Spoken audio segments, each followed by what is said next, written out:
Tayo po ngayon ay nagkakatipon sa harapan ng ating Panginoon Diyos upang pagbuklurin si kapatid na Eric de Ramos Comia at kapatid na Jane Salgado Caballeda sa pamamagitan po ng banal na pagkakasal.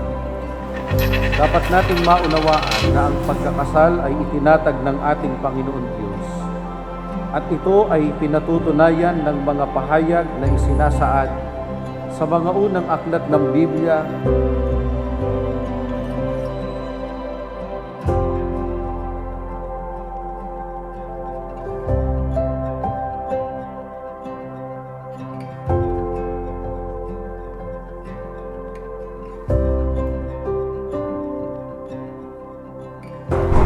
Good luck sa'yo, kapatid, kasi alam ko naman kaya mong i-handle ang every situation in our life with the guidance of our family. So, be good as a father.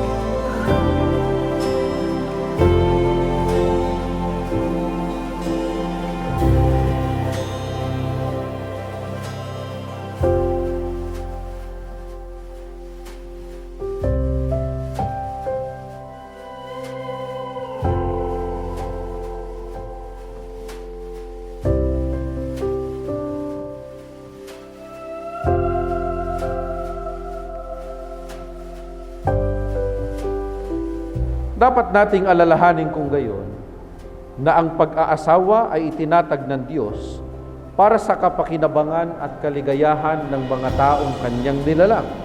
Itinuro ng ating Panginoong Hesukristo na sa pagkakasal ay pinapagsasama ng Diyos ang lalaki at babae upang maging isang laman lamang sa paningin ng may kapal.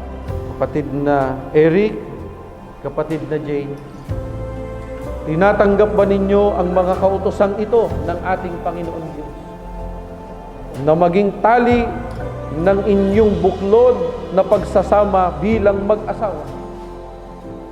Nakatalaga ba kayo na ito'y sumpaan ngayon sa harapan ng ating Panginoon Diyos at ng inyong mga saksi at maririnig ng buong kapulungan ito?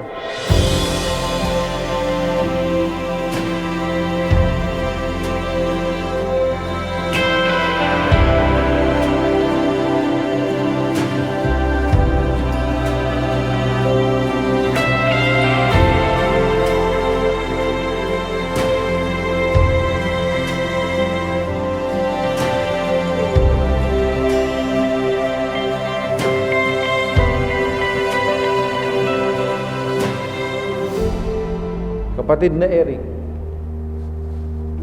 taimtim ka bang sumasang-ayon sa harapan ng Diyos at nang narirитong mga saksi na kunin si kapatid na Jane na maging iyong tunay na asawa, na siya'y iyong iibigin at pagpipitaganan, siya'y iyong pakamamahalin maging sa kalusugan at sa karamdaman, sa kasaganaan at sa kahirapan, at iwan mo man ang iba, ay mananatili ka sa Kanya habang kayong dalawa ay nabubuhay.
Mataimtim din bang iyong sinasang-ayunan na tanggapin si kapatid na Eric, na siya'y maging iyong tunay na asawa, siya'y iyong iibigin at igagalang, at mabubuhay kang kasama niya sa buong pagtitiwala at pag-ibig, sa kalusugan at sa karamdaman, sa kaginhawahan at sa kahirapan, at iwan mo man ang iba, mananatili ka sa Kanya habang kayong dalawa ay nabubuhay. Dahil dito'y iiwan ng lalaki ang kanyang ama at ina at makikisama sa kanyang asawa, at ang dalawa ay magiging isang laman. Kaya hindi na sila dalawa, kundi isang laman lamang. Ang pinapagsama nga ng Diyos ay huwag papaghiwalay ng tao.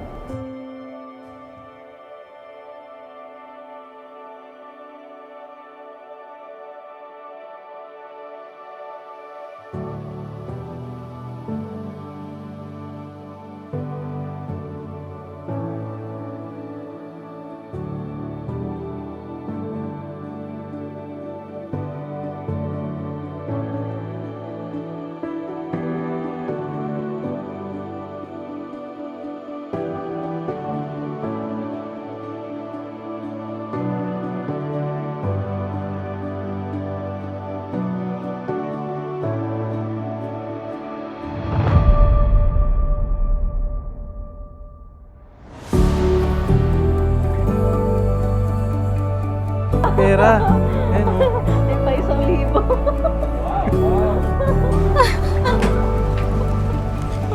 Oh! Ang galing! Yeah! What? Wow! Oh!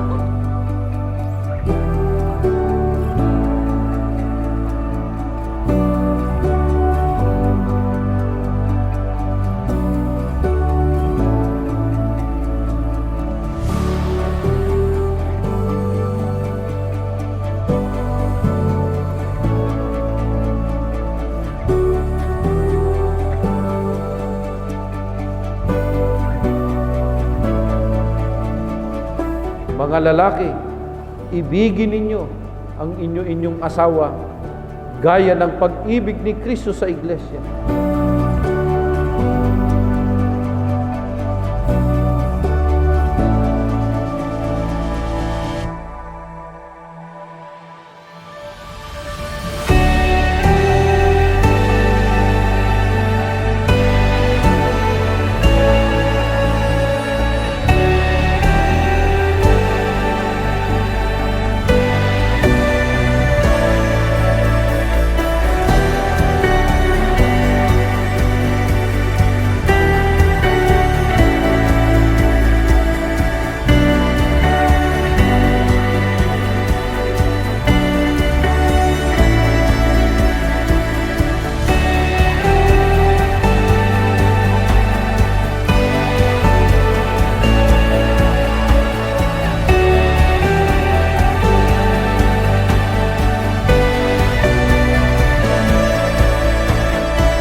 Pasay.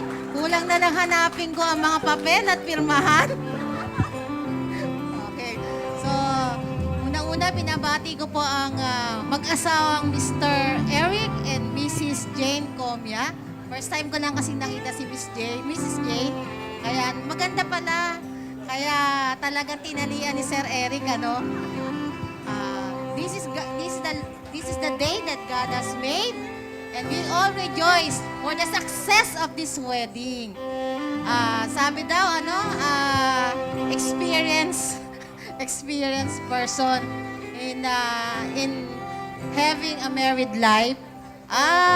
Pwede na. Kasi 27 years na akong tinatali ko si Sir Torre Campo, ano? Kasi gwapo yung asawa ko, ano? Sa'yo lang. So Eric, at Ma'am Jane, aking mga inaanak ngayon. Ang unang-una naman talaga ang Panginoon ang nasa gitna. Alam ko naman na alam niyo rin yun. Ako lang ay nagbibigay diin. Sa lahat ng problema, siya lang talaga ang tatakbuhan. Unang-una siya po bago, ang tingin ko sa experience ko, bago ako tumakbo sa nanay ko, iiyak muna ako kay Lord. Kung may problema ako sa aking mabait na asawa. Mabait naman talaga, no? At kung ano naman ang hindi nyo pagkakaunawaan, settle nyo bago kayo matulog sa gabi. At dapat may isa sa inyo talagang humble. Sa totoo lang, hindi ho ako humble Hambog ako Ako lagi ho sinusuyo ng asawa ko pag nag-away kami. Mali man ako o tama ako. Ako Sir Eric, ikaw na magpapasensya. Pag ganun yung napangasawa mo.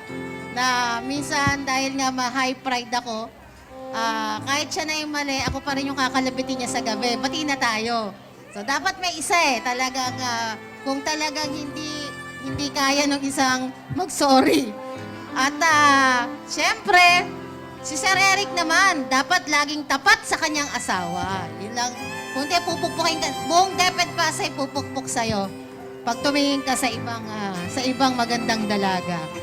Okay, so, hinaangat po namin ang the best sa inyo. Alam ko namang matinong lalaki si Sir Eric, talagang pinag-ipunan ang paghahanda at siguro din si Ma'am Jane ay ganun din. Kaya hangad namin ang buong DepEd Pasay at ang buong kamag-anak mo, kamag-anak ni Sir at ni Ma'am, na magtagumpay kayo hanggang maputi na po ang inyong mga buhok. Sabi nga ni Sharon Cuneta. Palakpakan natin silang dalawa. Ayan. Mabuti ang Panginoon at pagpalain kayo sa inyong love life. Thank you, Flair. Good afternoon, everyone. Medyo off ako kasi ang taas ng level nung nauna, no? Pero just the same, iniisip ko nga, ma'am, hindi naman ako married, pero principal sponsor, no? At any rate, last night, I scribbled a short of notes that I would say guide sa inyo. To our newlywed couple Eric and Jane, my warmest congratulations. Your union as one manifests that love is in the air. You have overcome difficulty because of love. Maintain and remember that your union is with God because it takes 3 to get married. A man, which is Eric, a woman, which is Jane, and God. Respect for each other, listen to every detail of your communication, are just few of the many things you have to consider. Don't sleep over any unsettled issue.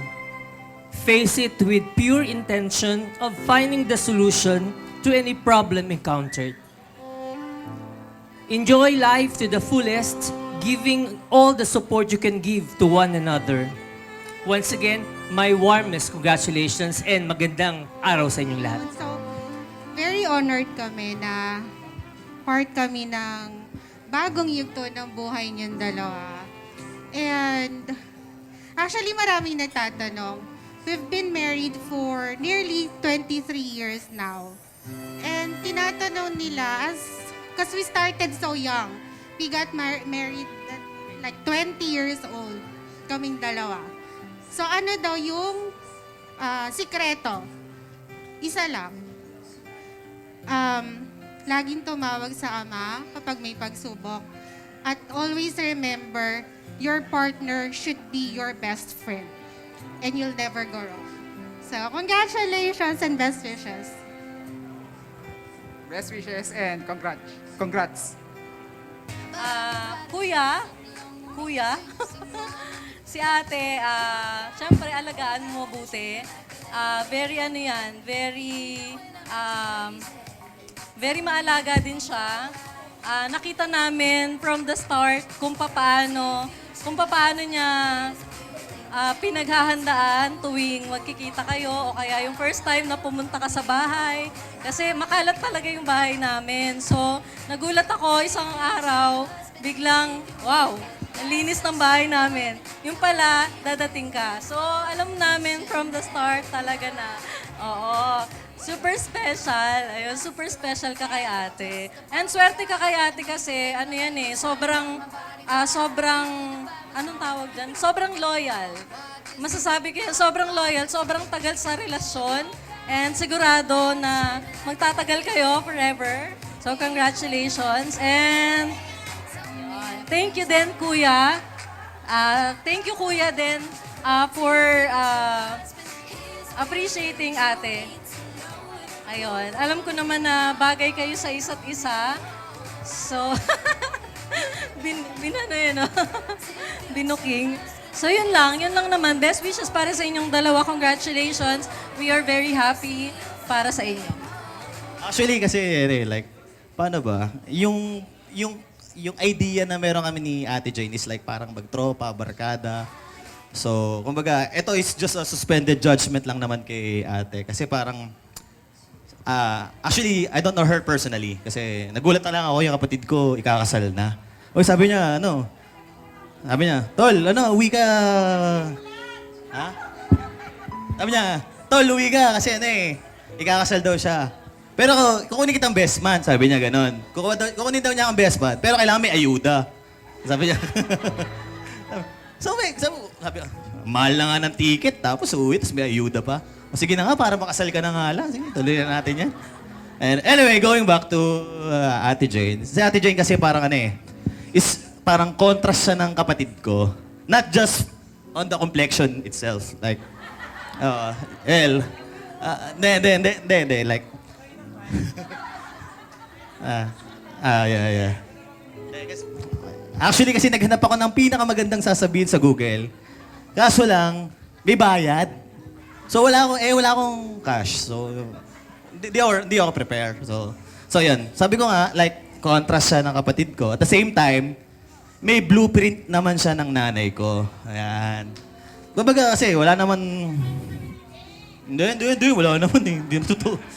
Ang sinasabi, hindi kayo, parehas silang expressive, parehas silang loud. Ayan, outgoing, spontaneous. O yan may mga nasabi ako, English yun. Maingay. Like, kasi kumbaga balance eh. Like, kayang itolerate ng utol ko na si Eric, si Jane, just because of our mom. Like, kumbaga, blueprint siya eh.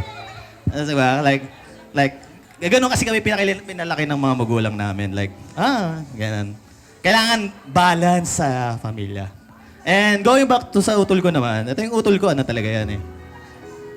Like what I said before, na hindi kami typical na, yung normal na magkapatid. Like, paano ba? Wala kaming parehas na, kumbaga, wala kaming common denominator sa isa't isa. So, kumbaga, ang masishare ko lang, napaka-cool niyang kapatid ko. Kumbaga, ang pinaka-bonding lang namin is nag-aasaran kami. So, yun lang. So, ayun nga, wala naman ako masabi dyan sa kuya ko, basta sabi ko lang sa kanya, happy wife, happy life. Yun lang. Thank you. Sa inyong dalawa, wala sana akong gustong sabihin. Nasa edad na to eh. Magpakabait lang, magpakabuti. Magsama kayo ng tama lang ha. At sa bagay, lagi ko namang napapansin ko naman, talagang mabait sila parehas. Yun lang ang, bayad. May bayad tong sinasabi ko ha.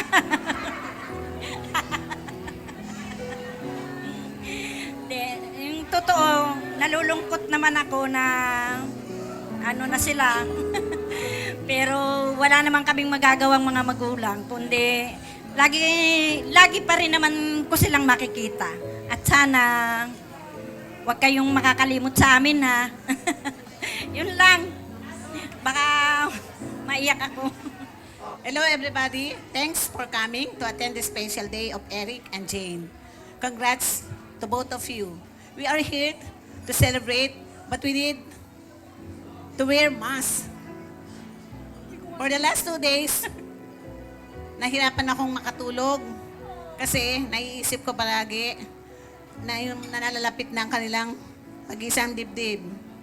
Tears of joy, mixed emotion, I don't know why. Marahil, 3 times na po ako magpapakasal. Di ko naiintindihan, ewan. Special to mention to Cho and Philip. Sila ang nakakaalam ng sikreto ng dalawa. Me too. Tinago nila sa loob ng higit kumulang 1 taon. Yan ang story ng love life nila. Pero magandang storya nila, sa totoo lang. Nauwi sa magandang ending, di ba? Palakpakan naman dyan. Nakapos ako, Jane. Tinago halos nila 1 taon ang kanyang relasyon at malungkot. Ikaw na nga magpasa, Eric. Nagmamadali ka di ba? Huwag madaliin yan, Tita Baby. At ako'y labis na nalulungkot. Ay, yung isang anak ko ay nagkaroon ng biglaang karamdaman. Tapos yung mga kapatid ko hindi nakapunta dahil na rin sa pandemic. Tapos yung sa husband ko, isa lang kapatid niya nakapunta dito. Ayun si Tita Emma Roth. Ganun pa man na celebrate natin ng masaya. At tayo lahat ang nag-enjoy. Thank you so much to effort. Love you all. Anyway, may apo to my eldest Elliot. It's not here all there because of this situation. I don't know why.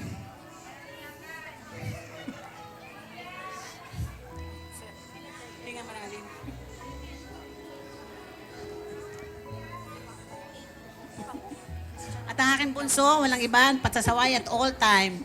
Eric and Jane, nakakalungkot na mahirap lang, na nakakalungkot man, na malapit na kayong bumukod. Ganon talaga life. Sabi nga ni Eric, mahirap ang 2 reyna sa isang tahanan, di ba?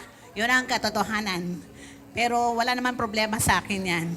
Para matutunan nila sila sa sarili ng buhay at makapagpundar sila kung ano man gusto nila sa buhay nila.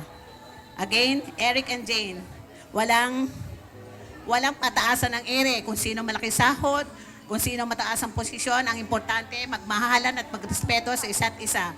Walang problema kung sino malaki sahod.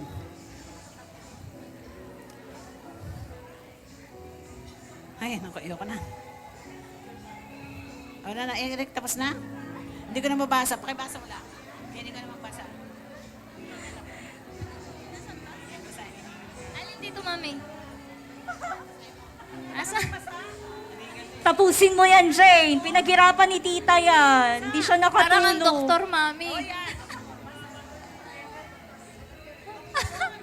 Ano to? Asan na ba, Mami? Ikatumigil? Non-reader. Hindi. Nasaan? Jane, walang pataasan ng ere kung sinong malaki ang sahod at mataas ang posisyon. Parehas lang yun. Importante, yung respeto and love to each other. Okay lang mag-away, magsagutan, parte ng pagsasama yun, pero dapat di magtagal ha. Of course, sa aking special someone, my half of my life, Daddy, my enemy, friend, part and whatever. Partner, whatever we go, Edwin Comia, thank you so much. Napalaki natin ng mabait, maayos, na may takot sa Panginoon. I don't believe na sayang ang, ano to, Mami? Ang pag-aasawa ng mga anak. Mapuputol o cut ng allowance. Hehehe. Ayun pala yung Mami. Yung allowance, makakat na, sabi ni Mami. Anyway, I'm happy now and congrats, Eric and Jane. Pinagbuklod kayo ng tagdhana. Hope it will last forever. Love and respect each other is important. Love you both. Love you too, Mami. Wala po akong inihandang speech. Hindi naman nila sinabi sa akin. Kaya kung ano man ang masabi ko, pakinggan nyo na lang. Si Eric po, sapagkat bata pa niyan, kasama-sama na namin sa kalayaan. Kasabay lumaki ng mga anak ko. Nung dumating ako, sabi nila, kunin kitang ninang. Eh sabi ko, kung gusto mo ba eh. So, nangyari yon. So, ang hiling ko lang, para sa dalawa ay ang masayang pamumuhay. Huwag alisin ang pagmamahalan. Mag-uunawaan kayo. Kasi ang susi ng magandang pagsasama ay trust sa bawat isa. Yun lang po. Salamat sa inyo. Thank you. Sa lahat po nung pumunta ngayon, maraming salamat po. No? Although, yung mga kasama mapapansin yung mga kasama namin sa DepEd kasi masyadong busy po Nawala talaga sa na. DepEd na wala na. Maraming pipirmahin papel kaya nag-alisa na po sila. But at least, pumunta sila. No? And then,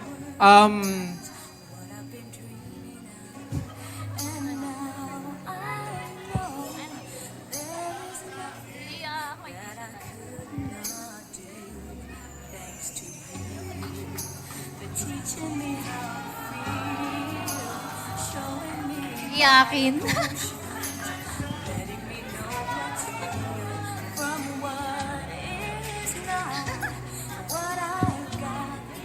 Umiyak sa dulo, Mami.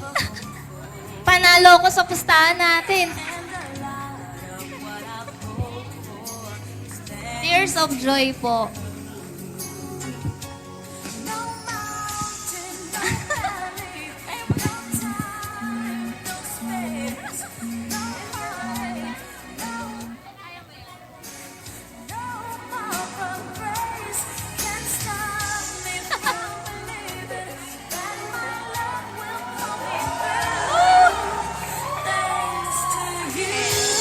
Hindi, actually po, tears of joy po yan.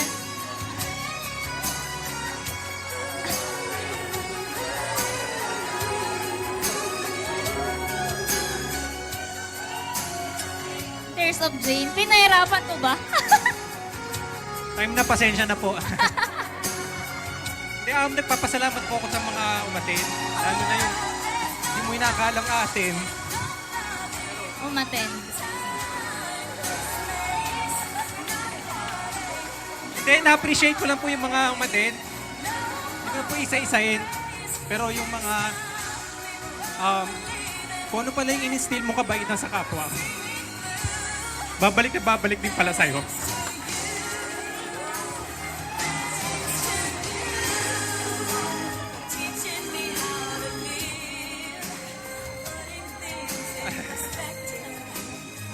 Time na pala, time na. Kasi ano po from my kapitbahays, mga kaklase ko nung college, lahat po nandito, mga kasama ko sa opisina, kumbaga ano pala, yung tiwala po nila sa akin, pati po yung kindness na binibigyan mo sa isang tao, babalik at babalik din pala sa'yo. So yun lang po, hindi ko na isa-isahin. Thank you. Doon pa lang po sa mga pinakanta ko kanina, mga ano po yung mga free yun, mga walang bayad. Isasabi ko lang, go agad. Sila. So, hindi ko na po masyadong isa-isahin, masyado na po marami. Pasensya na po at nagdrama ako, no? Pero po, maraming salamat po sa lahat. General na po yung sinabi ko, General, kasi time na po. Maraming salamat po. Hindi ko po ito makakalimutan, hindi po namin ito makakalimutan. Maraming salamat. Maraming salamat po.